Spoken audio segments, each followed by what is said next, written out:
Welcome everyone to the Buying a Home in the Netherlands webinar. We always wait a few minutes to give everybody a chance to join. Let's give this thing a go. But before we give it a go, let me introduce myself. I'm Kimo, founder of Expat Housing Network, and I'll be your host today, together with the lovely Ludo and Robin on my side. Maybe, gentlemen, you would like to introduce yourself first. Robin, welcome. Thanks, Kimo. Good morning, all. I'm Robin Uithaag from Mr. Mortgage, and I'm very happy to tell you something about mortgages and what to think about and how everything works together with Kimo. So thanks for hosting, as always, and I'll tell you a bit more about ourselves later on. Perfect. Ludo, how about you? Good morning, everyone. My name is Ludo. I am a buying manager at Expat Housing Network. That pretty much entails that I will be your point of contact in case you choose to move forward with a buying agent at Expat Housing Network. I'll be here today to answer all the questions that you might have. Kimo will probably tell you guys as well, but please pop them in the Q&A if you do have questions. I'll be answering them during the webinar, and we'll also be answering them after the webinar. I'll be asking the questions to Kimo and to Robin as well. Perfect. Thanks, gentlemen. By the way, this will be my last webinar. After this, Ludo will take over. So it is a bit of an emotional one for me, but I'll try to hide my tears as much as possible. Today, we'll be talking about us a little bit and renting versus buying, the costs and tips to win. And of course, there'll be plenty of time for Q&As, but please, like Ludo mentioned, pop them in the Q&A section. He will try to answer all, if not, well, the majority, if not all of the questions. Also, today's session will be recorded and shared, so no need to take notes. Let's get to know you first, though. Very important for us to know who our audience is. So we've created a little poll. You'll see it now. I'll give it a minute. Please feel free to answer. Not mandatory, but we'd love to learn from you. Where did you find out about us? How old are you? What does your household look like? And what made you decide to buy? And of course, where would you love to buy? Just pop your questions or pop the answers in the Q&A, and then we will move forward. I'm seeing some answers come in. Perfect. Great. So Facebook and Instagram are leading the newsletter. Also great to see that you found us through that. How old are you? The majority of you are between 25 and 45. We've got a few experienced people, live experienced people amongst us. That's great as well. What does your household look like? Single couples, a lot of families this time. And what made you decide to buy? Well, you'd like to settle, makes sense. The rents are high, also makes sense, and like to build up equity. Robin will tell you a little bit more about that. All definitely good reasons. Where'd you like to buy? The majority of you in Amsterdam, some in The Hague, some in Haarlem, and some other places. Just pop the place in the chat so we know where you'd love to buy. Thanks for answering the questions. Let's move on. So I believe greatness is achieved in the agency of others. Well, today I'm joined by Robin and Ludo, but when you decide to move forward with us at Expat Housing Network, you'll most likely work with one of my colleagues. You'll see them here. They have either lived abroad or are from abroad, so they know what it's like to move to a new country and settle and find a new home there.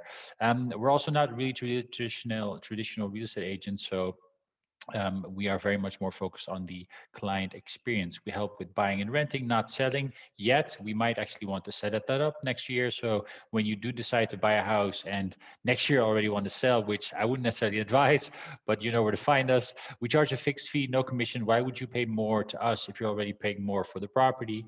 And we know what it's like to sell into a new country. Also, what our added value is, well, selling agents take our offers more seriously because we've done the due diligence, because we have a partner network around us, like the guys from Mr. Mortgage, and we can sometimes book in viewings when it's no longer possible. We also support, of course, with all the legal documents, and we help define the market value, which I'll share a little bit more about later.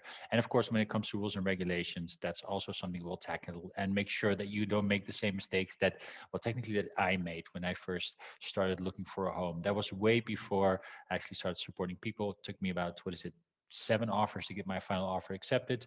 And this was, 5, 6 years ago now. So Robin, maybe share a little bit more about the team. Sure thing. So I'm joined by my lovely colleagues, starting on the left, Cesar, one of my colleagues joined, financial specialist, together with Uskan on the far right. Uskan we also call our mortgage Google, if you will. He knows everything and anything that is there to know about mortgages, has a vast experience in accepting mortgages as well at a variety of banks, so that really helps us. And Cesar and I, well, we, based on our backgrounds or what we grew up with and where we grew up, we have a lot of professional and life experience with internationals and international markets, expats and so on. That really gets us, gets our blood flowing. And of course, we're joined by the lovely Egle, our growth marketeer, who, well, is the thriving, the engine of Mr. Mortgage, if you will. So that's our team. What we do is we guide you through the whole house hunting process and the financing and everything. There's no overlap with the guys from Expat Housing Network because they know everything there's to know about how to put in the best offer, to find out what's one of Ludo's expertise as well, to find out the value, expected value of the property. Very good at that. That's what we don't do. We believe that when you know something and you're experiencing something, do that. We are not. We know everything about financing. So when you find a property, let us see it. We'll check your first, your financial situation. We'll do a thorough analysis. So when you put in a bid, we already pretty much know that you will close a mortgage for that as well, with the best options, best conditions, and so on. Most important is it can be an exciting process. Let's not make it a stressful process. It doesn't need to be. Peace of mind is key here. Just know your way around and join, have people join you in this experience that know what they're talking about. So that's what we love doing, and yeah, that's what we do. Perfect. Thanks for the intro. As Ron mentioned, like we both have our focuses, right? And I think that finding the right partners around you to make that indeed that process seamless and pleasant is key. One of the experiences that we have, and that's why we really enjoy working with this mortgage, is that sometimes you can go directly to a bank. A bank doesn't really have a vested interest in just make sure that your mortgage is approved because they get so many requests in and they'll get the requests in anyways, right? With Mr. Mortgage, these guys, they've been around for a while. They know exactly what they need to do to actually get your mortgage approved. So that level of certainty increases where the bank is like, well, we first need all your documents and then we'll look at it and then we'll say what we'll think about your application. Whereas with Mr. Mortgage, they know, okay, hey, prepare this, prepare that. So don't wait to have a chat with them until you've got an offer accepted. Already start doing that because they'll help you prepare and make sure that everything you need is there and is ready to get your mortgage approved and you can actually move into your new home. Today's goal is to add value to you. We believe in sharing information freely. So what we've tried to do is we've tried to create a webinar that is relevant for a broad audience. Sometimes we'll zoom in on some specifics, but if there's any questions that you have specifically towards your case or situation, then don't hesitate to ask Ludo in the Q&A. And of course, at the end, you can always book in an intake with us, all of us, free of charge, so no strings attached. Good to know. There's several things that are good to know. Let me first start off with the National Mortgage Guarantee. What is this? National Mortgage Guarantee is put in place for people that buy a property that's valued up to a certain amount. What does it do? Let's say you take out a mortgage, you lose your job, you lose a limb, you lose a partner, God forbid, but let's say that happens and you'd have to sell the property. But if the property value drops below what you have a mortgage out on, then there's a deficit, right? That deficit will be covered by the National Mortgage Guarantee. But since they said, okay, hey, we can't do it for all properties, we're restricting it to maximum value of the property, which in this year was still 325. Next year, we'll see it bump up to 355 because it is linked to the average WZ or the value given by the municipalities and governments to the property. So this might be interesting for you, especially if you're buying outside the major cities, because the price in the major cities have gone up quite rapidly. So if you're deciding to buy somewhere where you can actually get a value like this, then this is definitely something I would recommend. Maybe another addition to this is that if you get National Mortgage Guarantee, banks will give you better interest rates as well, because they're secured, of course. Chances are that, well, if there's a deficit, then that'll be covered. So the banks will not lose any money on the actual mortgage amount. So that's a good sign. Robin, maybe you'd like to share a little more about transfer tax. Sure thing.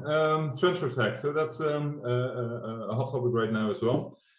The basic rule is if you buy a property between now or the start of 2021 and the end of 2024, and you're no older than 34, so younger than 35, that is, and you buy a property for a maximum of 400,000 euros, if you tick these boxes, then you don't have to pay transfer tax. You can apply for this exemption once. The regular transfer tax is 2% of the purchase price. But if you're conform to this situation, then you don't have to pay transfer tax. Here are three examples of how this works. So let's say you're single and you're a first-time home buyer. So you buy your first home in this term.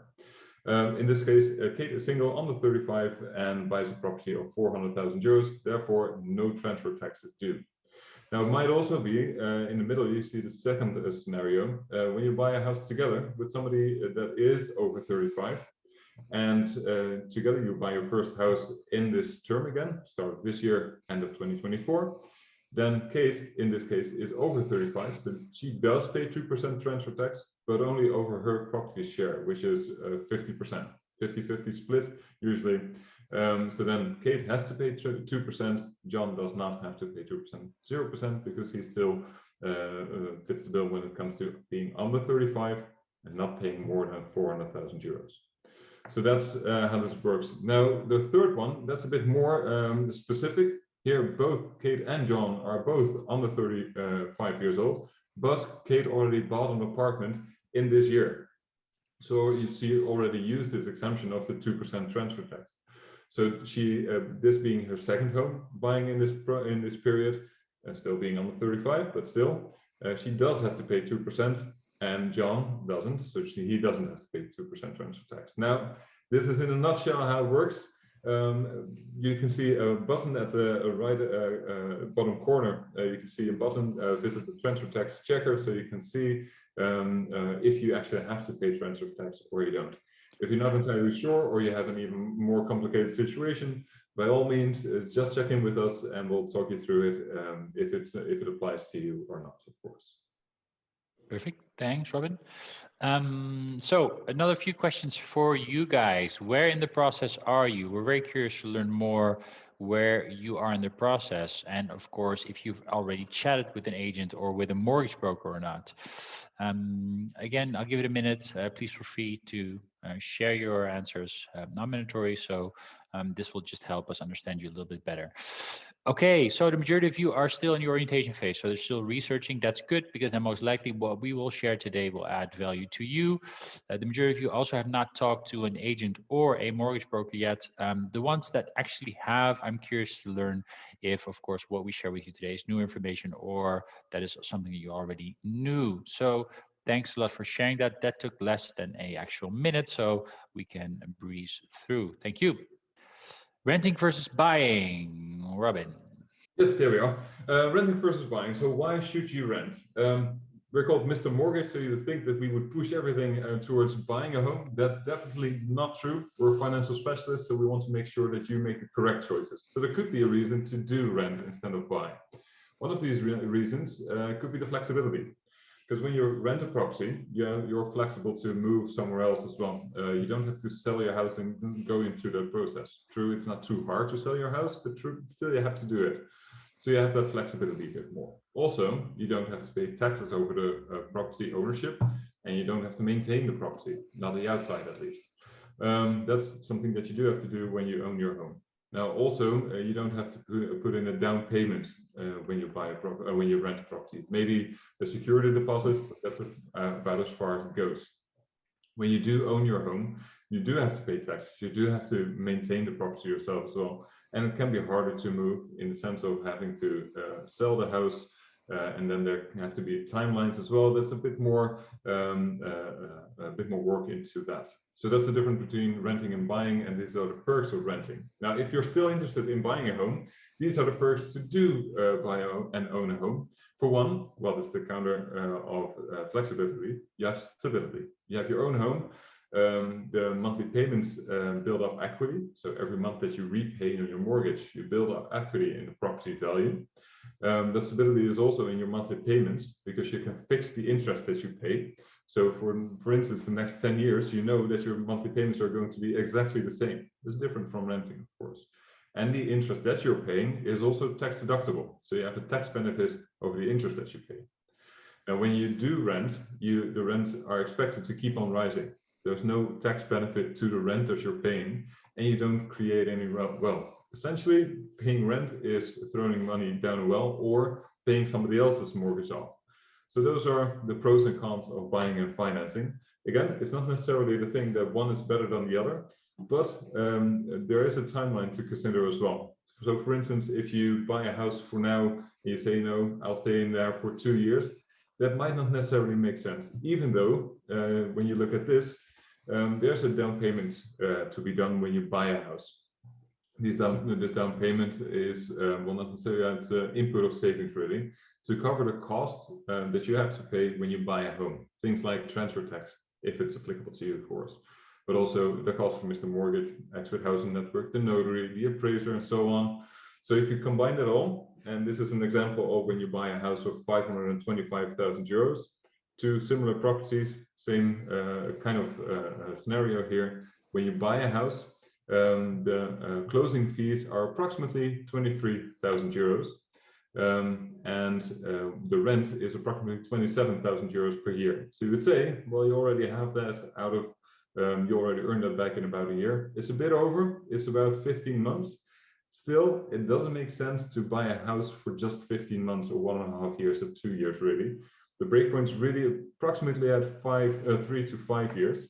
And this is where it shows you what the equity buildup is after these 5 years. When you buy a house of 525,000 euros, interest rate is luckily a bit lower right now, but let's say it's around this number, then in 5 years cash at hand. So the equity that you've built up is approximately 70,000 euros.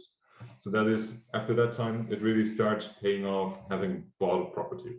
Perfect. Thank you. Thank you. Thank you. So advice is don't buy for 1 year or 2 years, buy for a little bit longer, because then it starts to make sense. We'll share a little bit more about the market.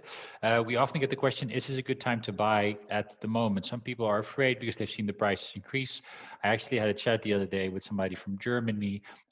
Was it Hamburg, I think, where she said, okay, hey, the rental market here in the Netherlands is insane. It's very expensive, but buying is still quite affordable. I think contextually, it depends, but also what we do is we always tell people, look at what drives pricing. So there's a couple of things that drives the prices. So, or have an impact on the prices. The fiscal benefits, of course.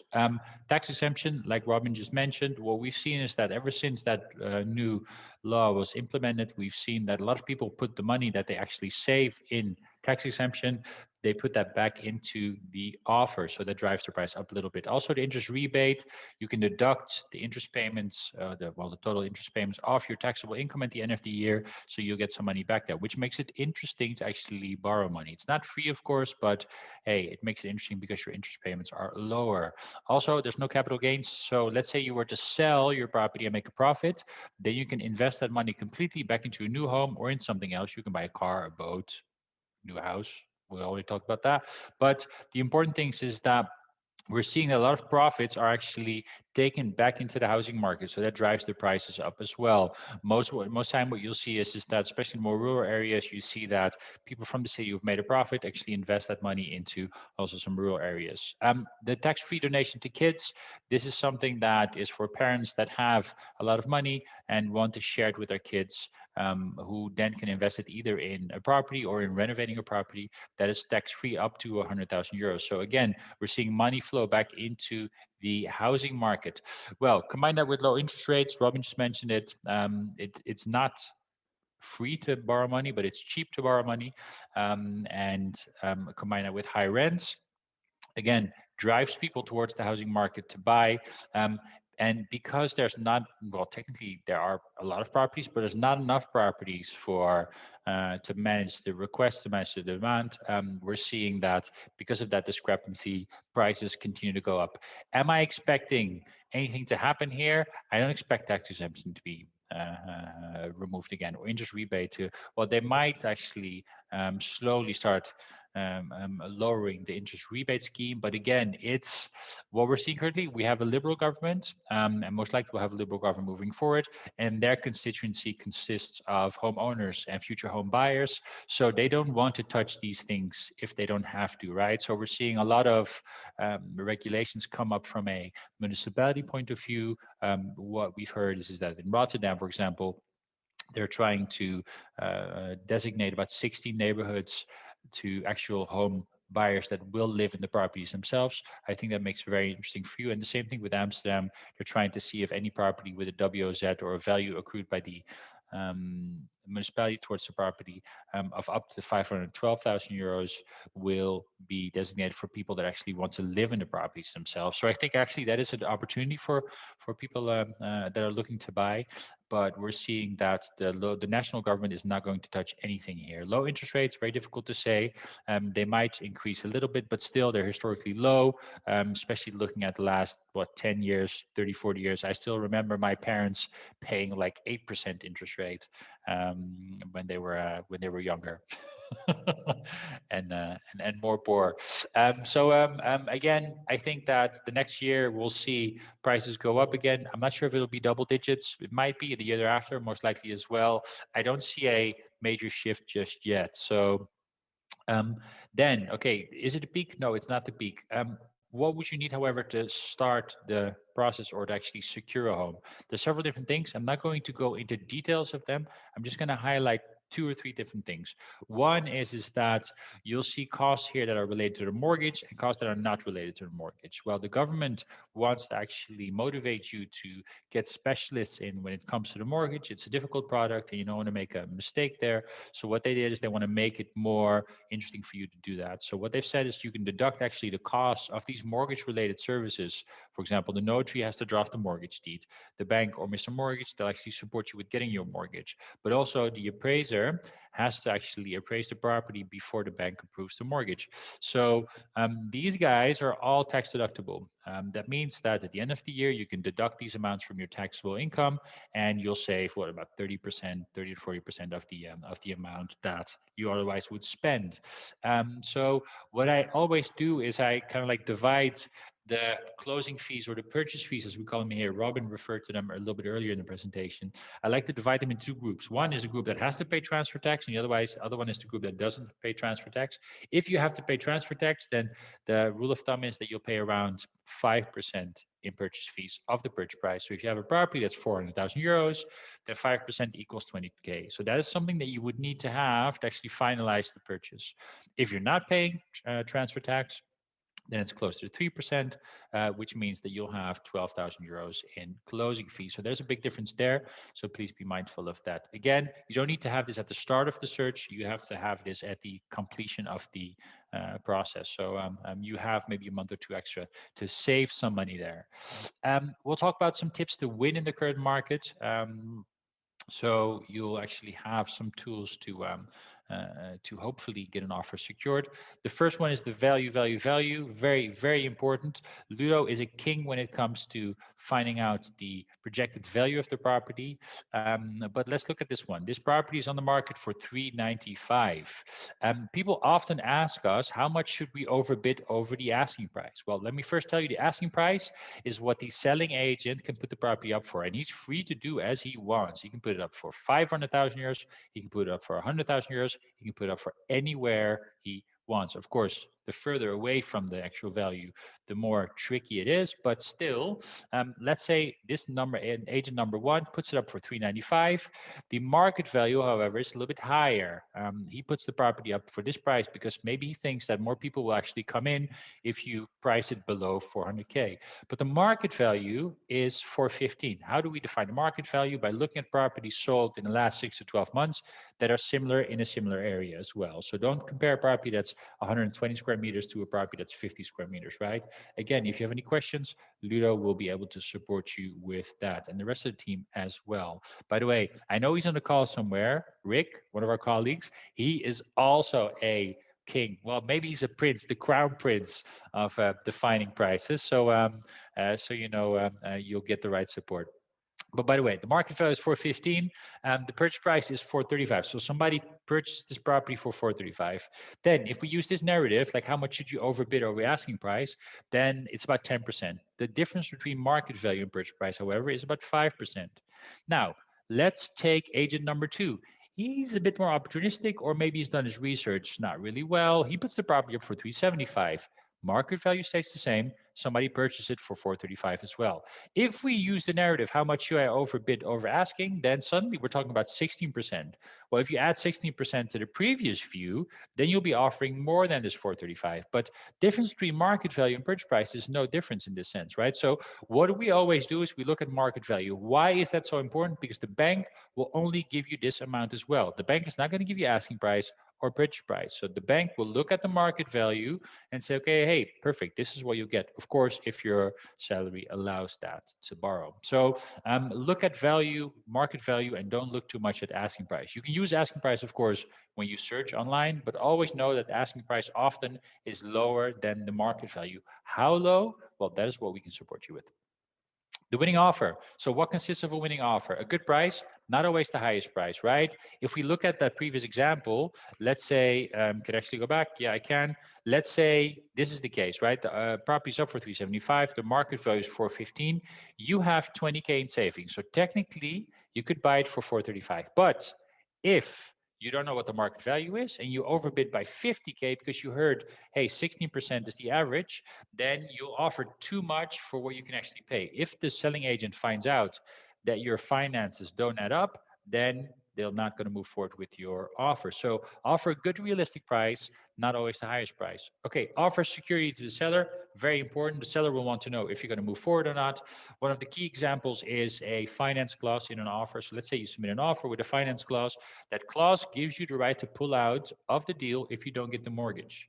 But it also means that the seller has to wait for like 4 weeks after the offer is accepted and the purchase contract is signed to know if you're actually going to move forward.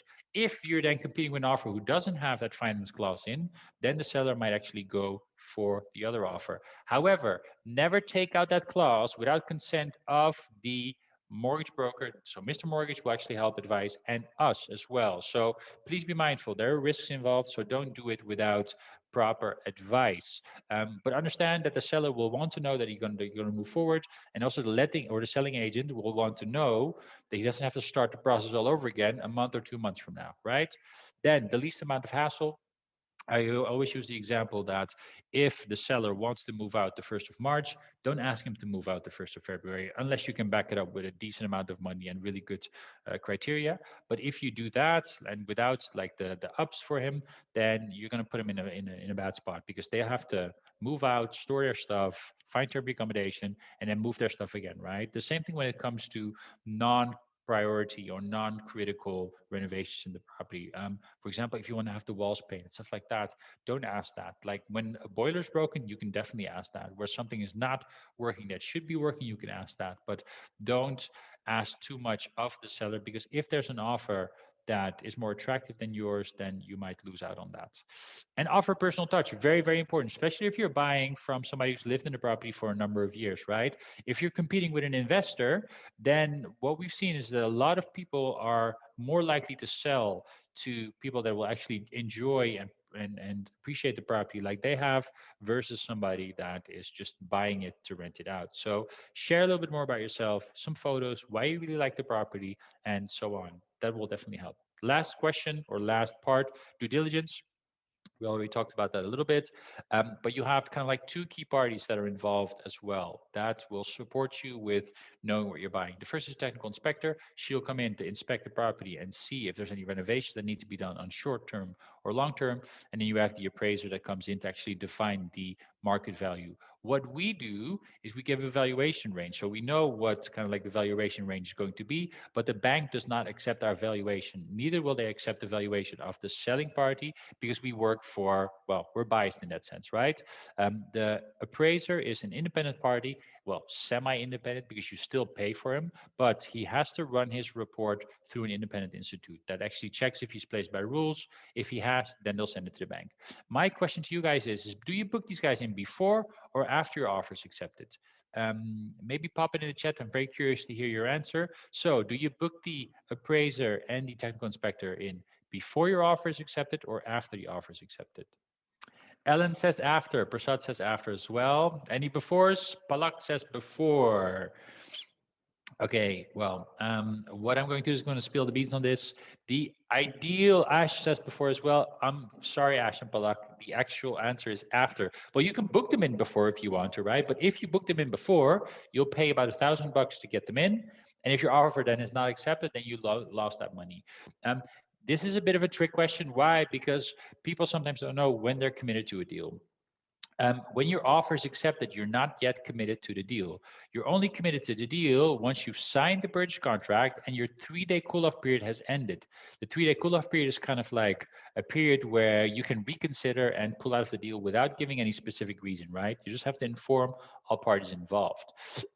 So one of the reasons why we always kind of like urge you to book them in as soon as possible after the offer is accepted is because you want to have these reports in before your cool-off period ends and preferably before you sign a purchase contract. Why? Well, the appraiser comes in and defines the value. Let's say the market value is lower than you expect, then it might mean you have to put up more cash to actually secure the property because the bank will only give you market value. If that is too much, then you might want to pull out. If it happens that you only find out after your cool-off period expires or after the purchase contract is signed, then most likely you'll have to move forward. The other one is the technical inspector. If they find out that you need to renovate or like the roof is leaking or something else is wrong about the property, you want to be able to know that before you move forward. Maybe you'll negotiate a little bit with the selling party, but you want to make sure that you understand what you're buying and what the value of the property is. So get them in ASAP, because the difference, like the time between offer acceptance and purchase contract signing is a week to a week and a half, sometimes 2 weeks. And then between purchase contract signing and cool off period days is 3 days. So make sure you do it. Hopefully you get the reports in before you sign a purchase contract. If not possible, then make sure you definitely get them in before cool off period expires.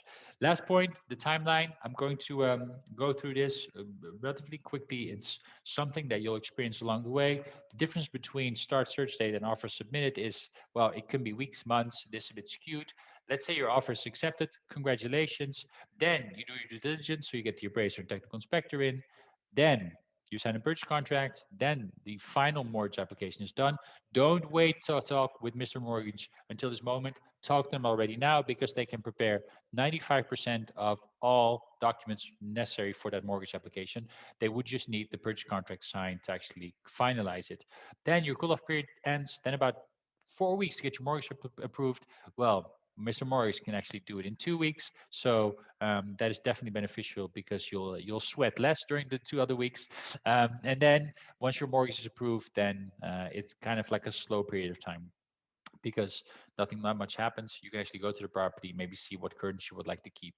And about 7 days before you get the keys to the property, the notary will send the final invoice and all of the documents that need to be signed. The inspection takes place on the day that you get the keys. You go there before you sign all the final documents at the notary. You want to make sure the property is in a good condition. And then once you go to the notary, you sign the transfer deed and you get the keys. By the way, you'll also sign the mortgage deed. You'll be a proud owner of the mortgage.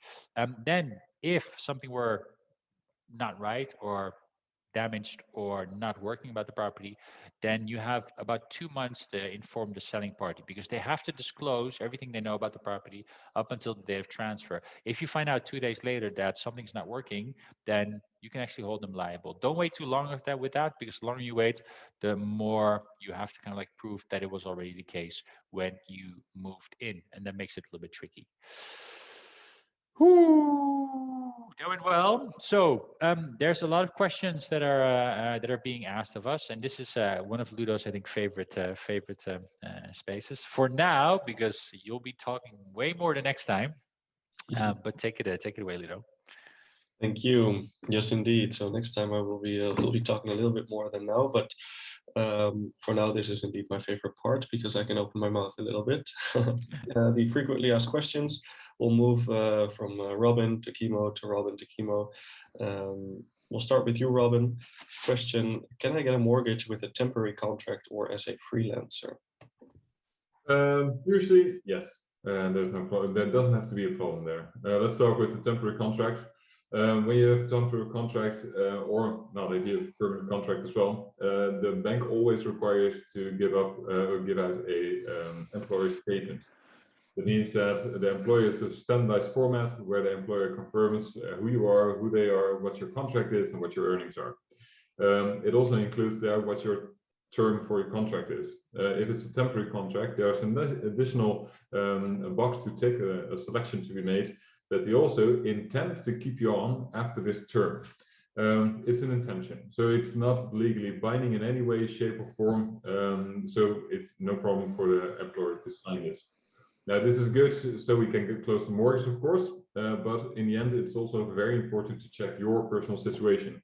So when your employer is happy to sign it, but you know that you'll change jobs to kind of slow down maybe, or to go somewhere else to follow your passion, which might be a bit less paid, that's important to know, because maybe we close your mortgage, but it's too high that you cannot necessarily be comfortable in paying it. So definitely possibilities there, but consider not only what is possible, but also is what is wise to you. But no problem to close a mortgage on a temporary contract, even if your employer states we won't sign this intention declaration. No problem. There are still possibilities to close a mortgage on a temporary contract.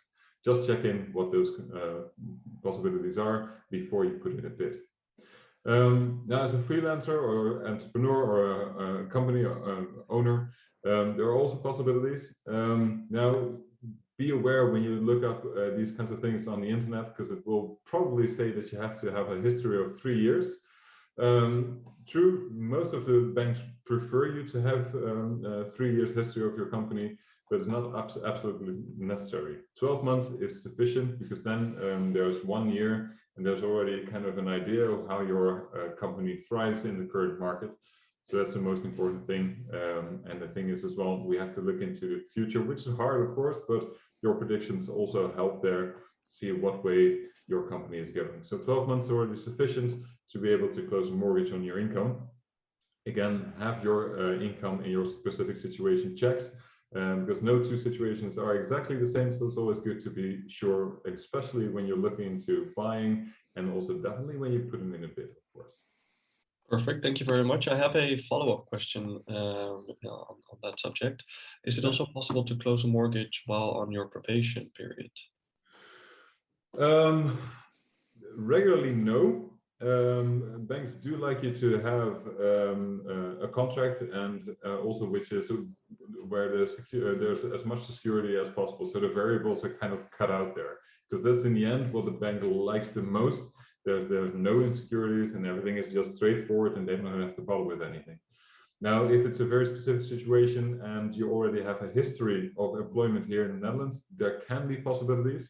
That's a bit more complicated, more specific, so I won't dive into that all the way. If this is a situation with you, do reach out to us and we'll check into what the possibilities for you personally are.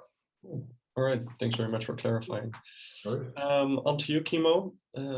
What actually happens if I want to leave the country after several years?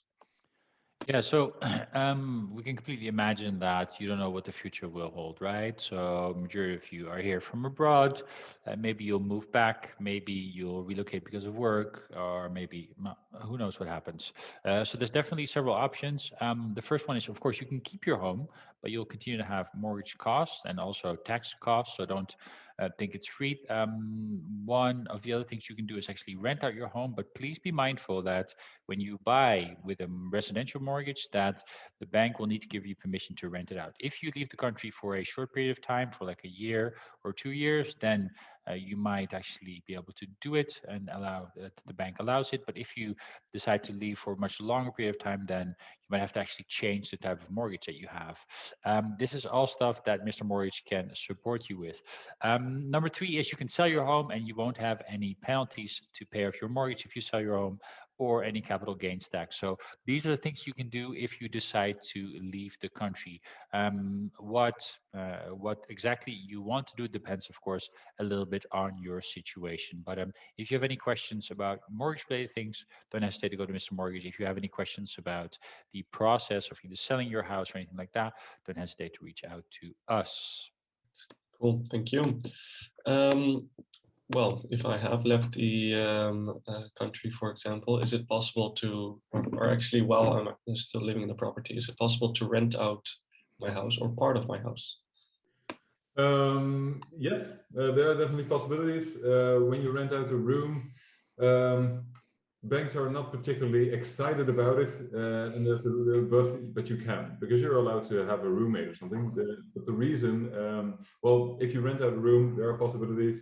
Do mind not necessarily only the bank, but also the tax implications here. So if you then charge a certain amount of rent, to some point it will be taxed if you just rent out one room. So that's something to consider. Now, when you rent out a room, the reason why banks are not specifically excited about it is because if you rent out a room, this tenant at a certain period of time has certain rights. So if you then say, well, okay, this is it, I have a job offer somewhere abroad, I want to move there and sell my house, then you cannot just evict this person because they have certain rights to keep living in this property.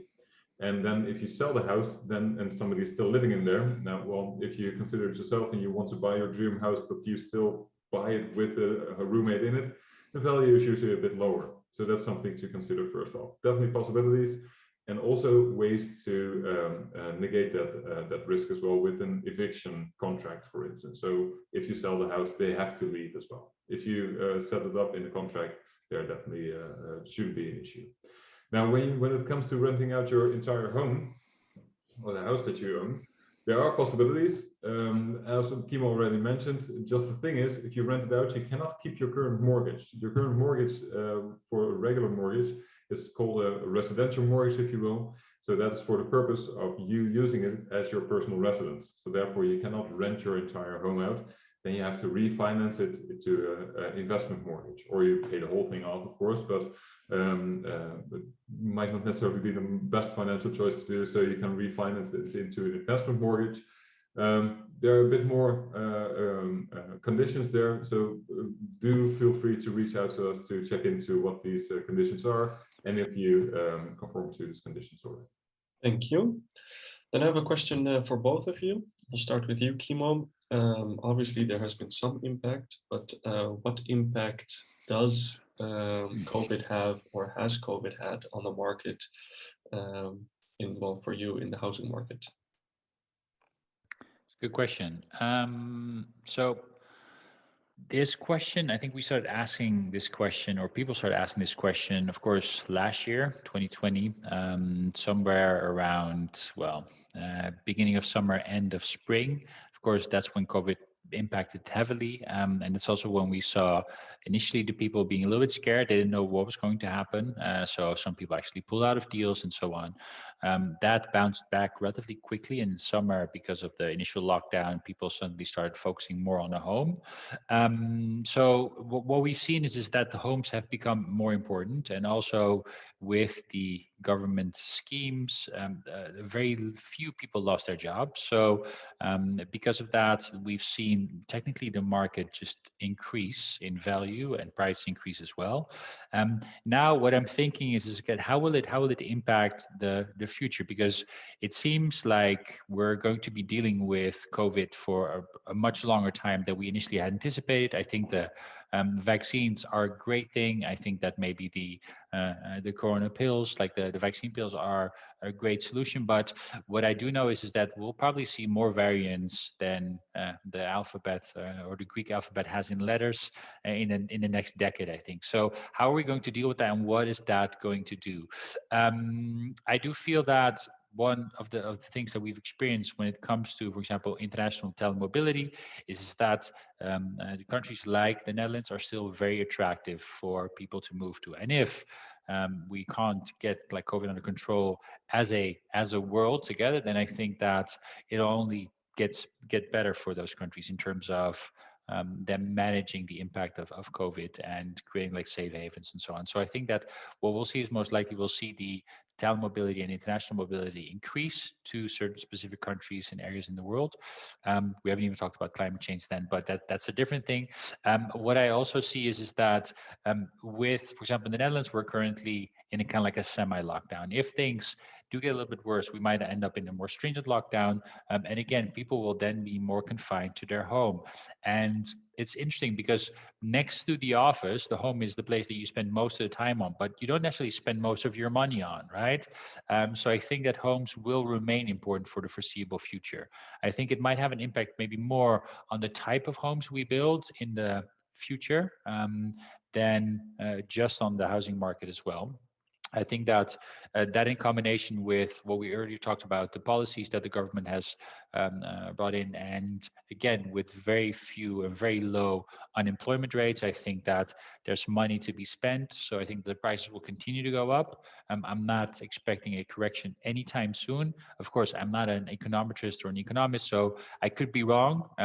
But what I expect is that homes will stay a point of focus for a lot of people. And I think that we'll see the market be, well, quite competitive still for the foreseeable future.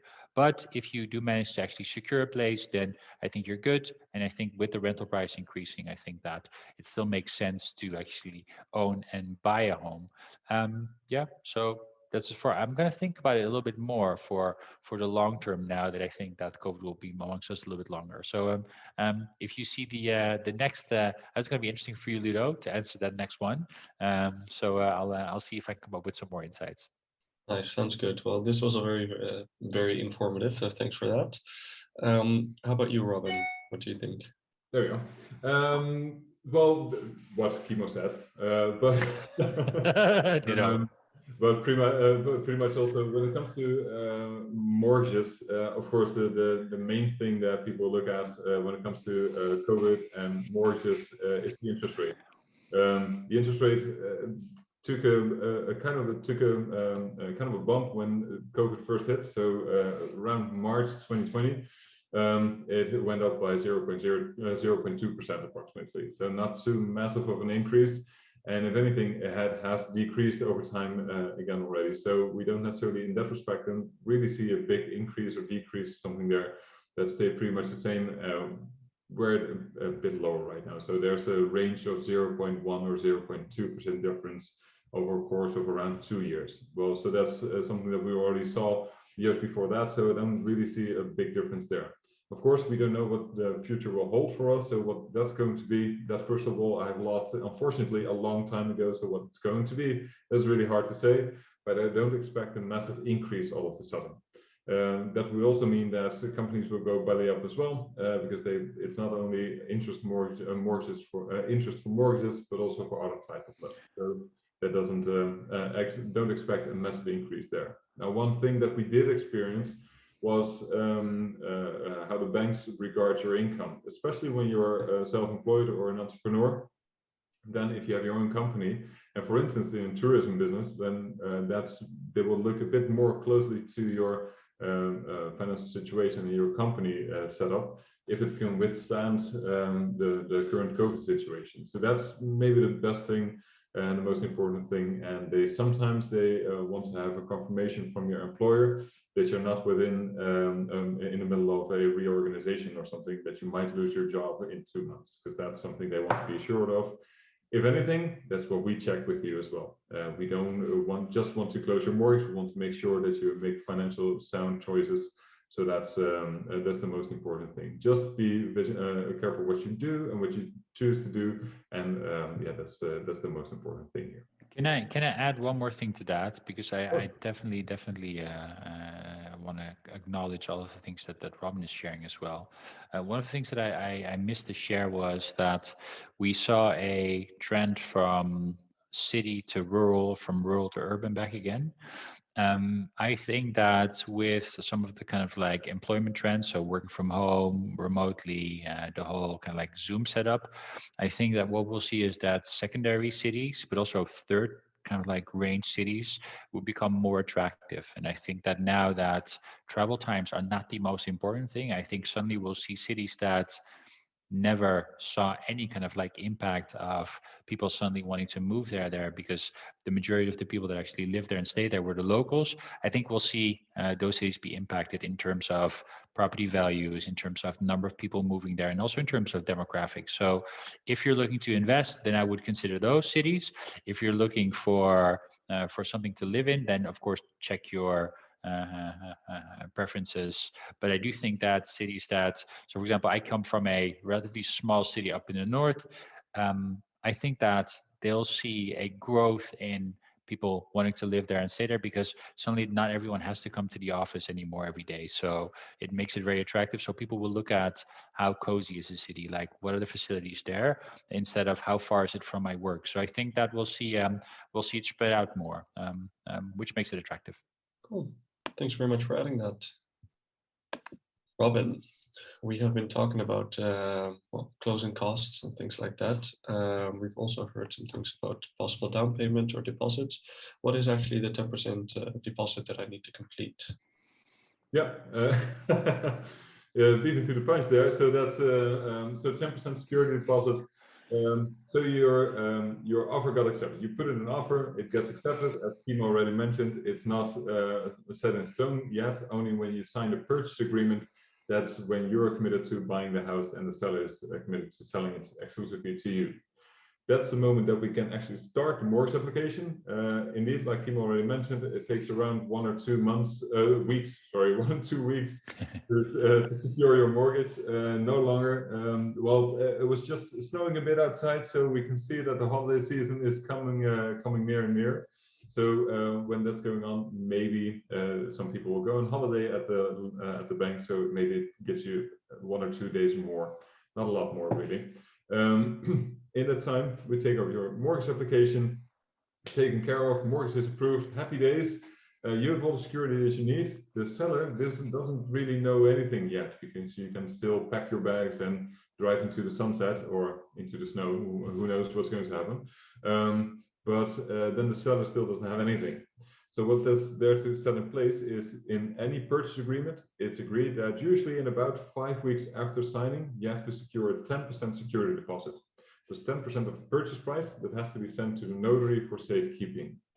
If you have those funds available, perfect, you can use your own funds. If you don't want to use your own funds, or you don't have this 10% security deposit available, you can also opt for a so-called bank guarantee. That means that the bank or another financial institution will secure that 10% security deposit for you, and usually to a fee of around 1% of that guarantee amount. So let's say you buy a house for 400,000 euros. The 10% security deposit that has to be sent to the notary is 40,000 euros. If you don't want to use that, then you can opt for a bank guarantee costing approximately 400 euros. That depends on the bank. Some do it for free, some do it for 1 or 1.1%, others have a specific amount. Obviously, that's also something that will guide you through and take care of. That's what it is. If you use your own funds, then a security deposit being what it is, after you signed the final deeds, so you have the keys in your hand, then the notary will send that money back to you. That's it. Perfect. Cool. Makes sense. Thank you for that. No worries. All right. So then a very, very important question as well, of course. If people do decide to move forward with us, we'll start with you, Kimo. What are the fees that we charge? Well, currently we charge fixed fees, but I'm more and more thinking about maybe we should just charge a share in your property. That would be an interesting setup. No, honestly, for now we've decided to charge fixed fees, where we say, okay, instead of charging a percentage like a lot of other agents do, we've defined what the time it is that we spend on these services, what the value is as well, and then we've said, okay, hey, let's charge a fixed fee, so there's no kind of like hidden costs, surprise or so on. So we have 2 packages. One is the Smart, one is the Complete. I'm going to go over the Complete, which is technically everything from intake to scheduling viewings. By the way, we don't offer a search because Fonda has like 95% of all the properties out there. So what we do is we schedule viewings, attend viewings, property reviews, define kind of like the market valuation, and offer, of course, or submit the offer on the property. We'll review the legal documents and do third-party bookings like the notary, the technical inspector, the appraiser. And of course, we'll attend the inspector when he comes to the property, inspect the property, and we'll attend the notaries as well.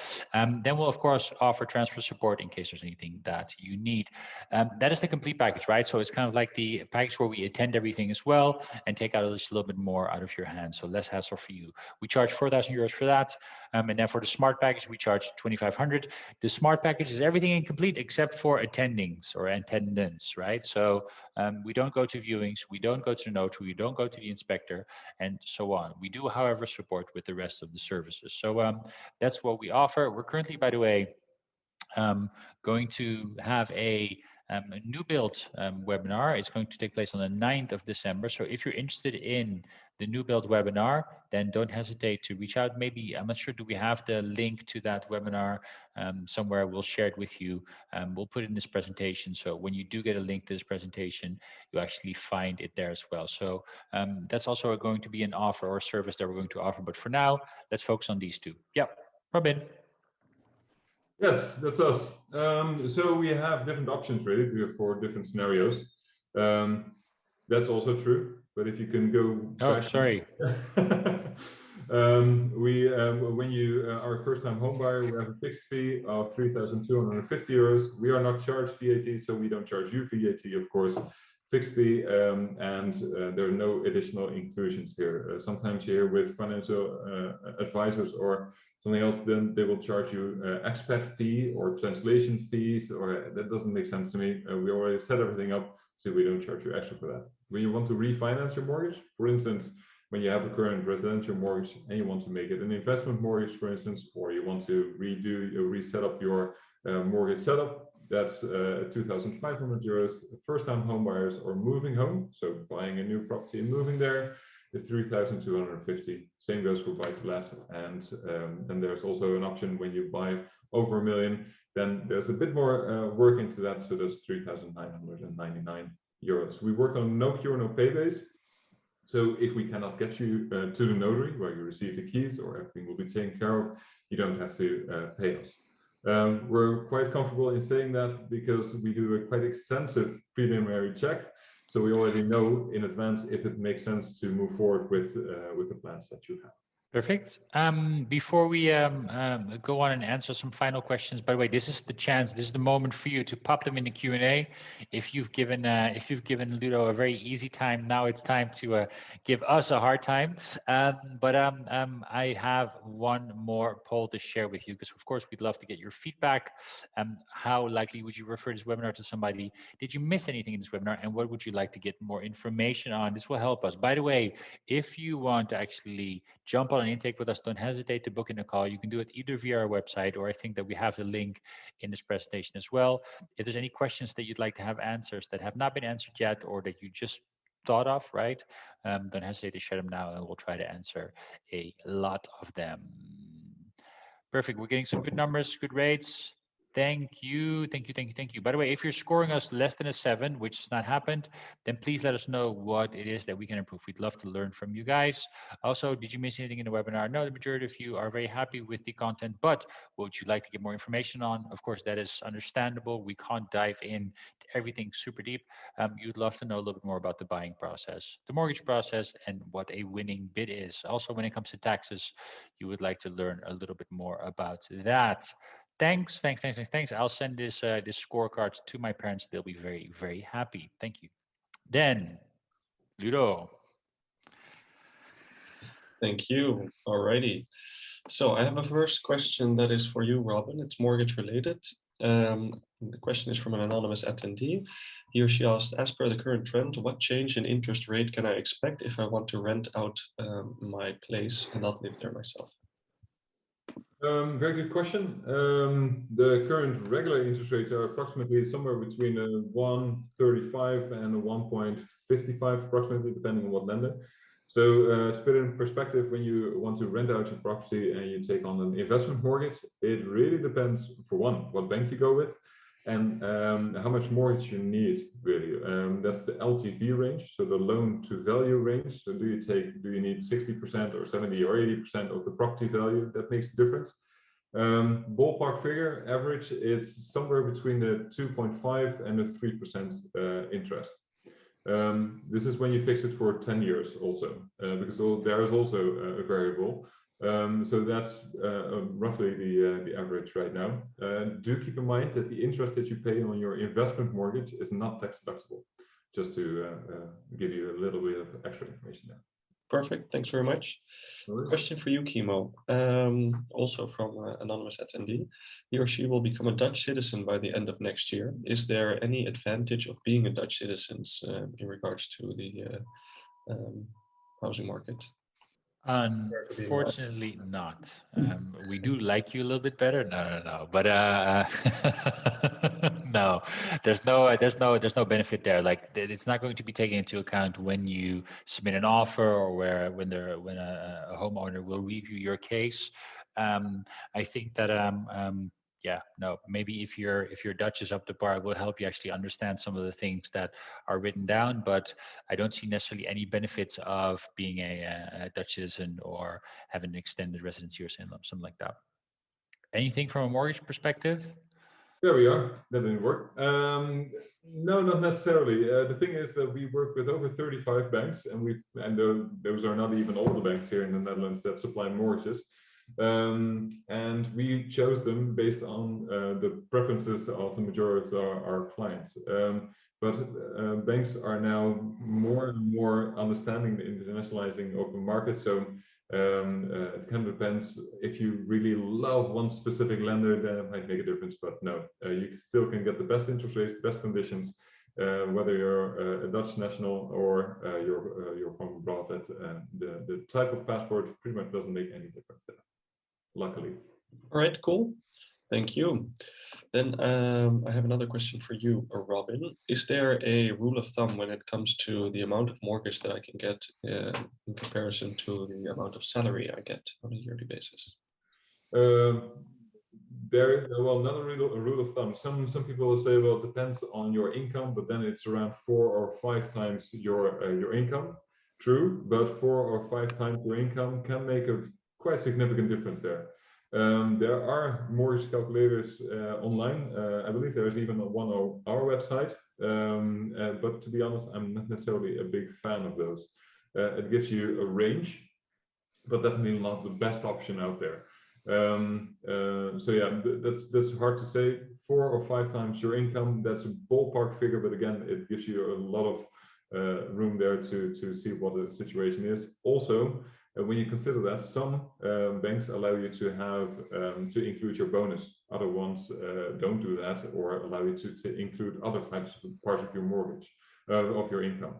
So basically, what my advice would be, if you want to know just basically what your range is, just schedule a call with a financial specialist. Obviously, you're free to do that with us, and then we'll let you know what your range is. I think that is the best option, rather than to kind of guess around what the option is. Sounds like a plan indeed. That sounds good. Cool. Then we still have some other mortgage questions. I'm going to stick with you for this one there, Robin. Sure. Is it also possible to get an additional renovation mortgage if you would like to renovate something? Yeah. Yeah, it is. So I prefer, before I used the example of buying a property for 400,000 euros. Let's stick with that. And then you want to redo the kitchen, bathroom, and some walls you want to adjust it. I don't know. And you want to spend approximately 50,000 euros to renovate. First off, you can include it in your mortgage. Obviously, you still have to be able to afford it. Your mortgage will be based on the value of the property, but also on your income, of course. So how this works is, Kim already mentioned that an appraiser will visit the property. They will determine the value of the property.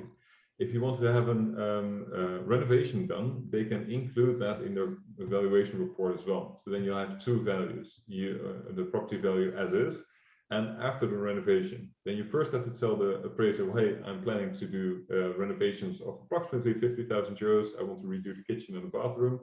That's already, it doesn't really have to be far more specific than that. And then the appraiser will check, okay, what is the current status of the kitchen, for instance? Is it really outdated? Then sure, it makes sense that if you renovate it, a larger amount of the renovation cost will increase the value of the property as well. Now, if it's a perfectly fine kitchen, redone 2 years ago, and nice white cabinets and gray countertops, for instance, and you're a bit more exuberant and you'd like to have a purple top and golden doors, then the only difference is not necessarily quality, but only aesthetics. So then the increase in value will not be that much.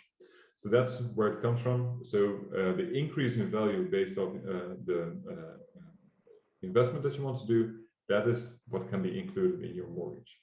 That's the baseline.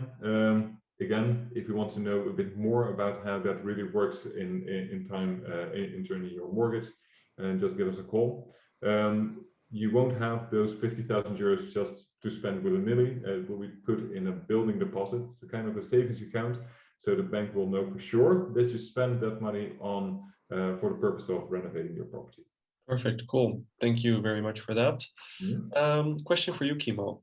Is there any seasonality in regards to prices of the properties? For example, a car is usually a little bit cheaper in the beginning of the year or in the final months of the year. Is it the same when it comes to housing?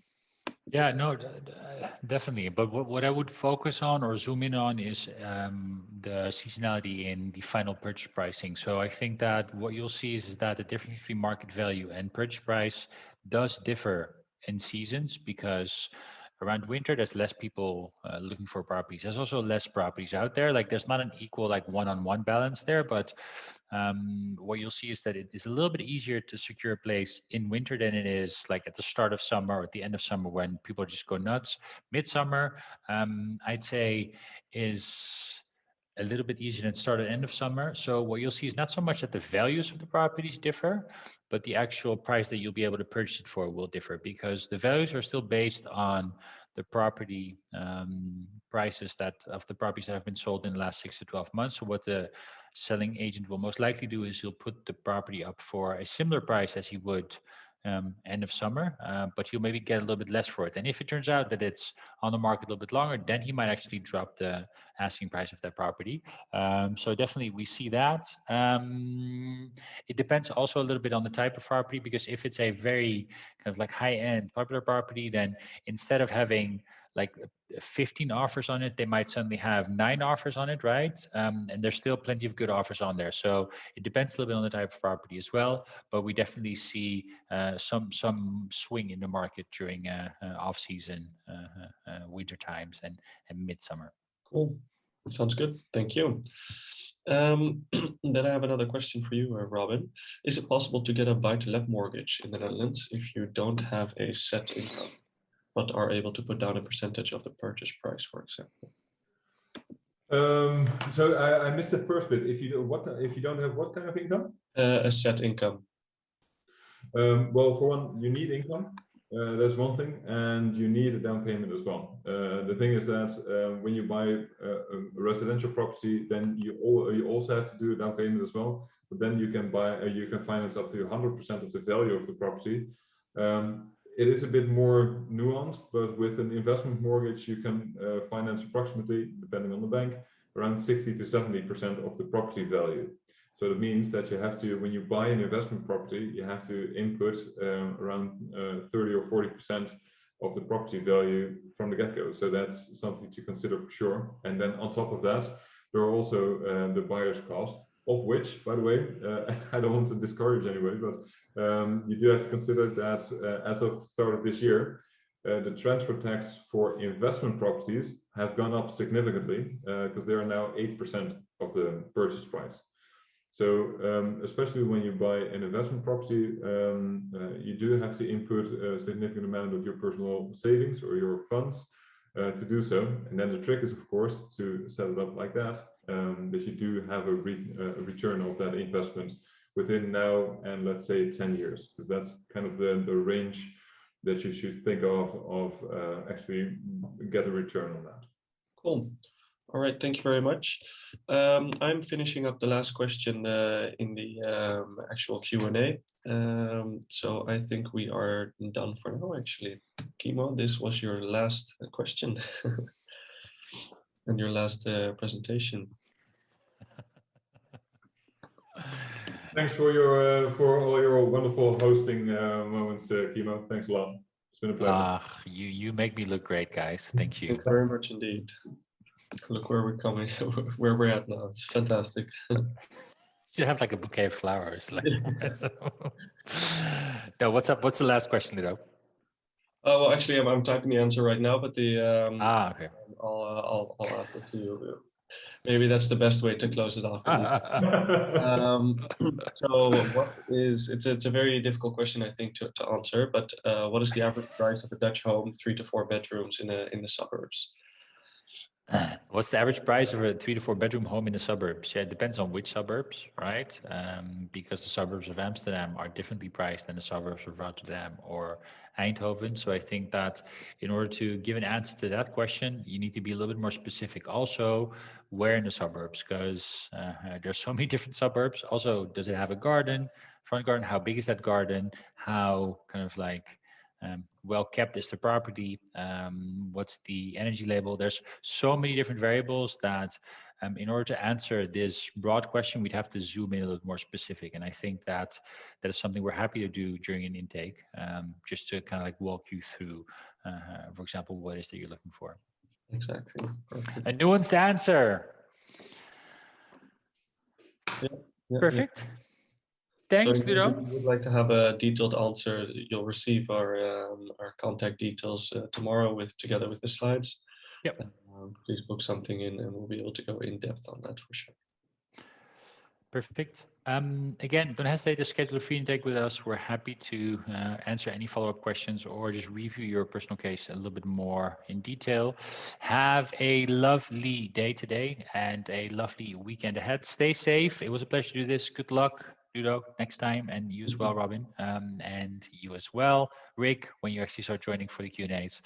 For now, have a lovely day, and hopefully we'll be able to help you with securing your home and getting your mortgage approved. So thanks a lot, guys and girls. Have a lovely day. Thank you. Bye. Bye-bye.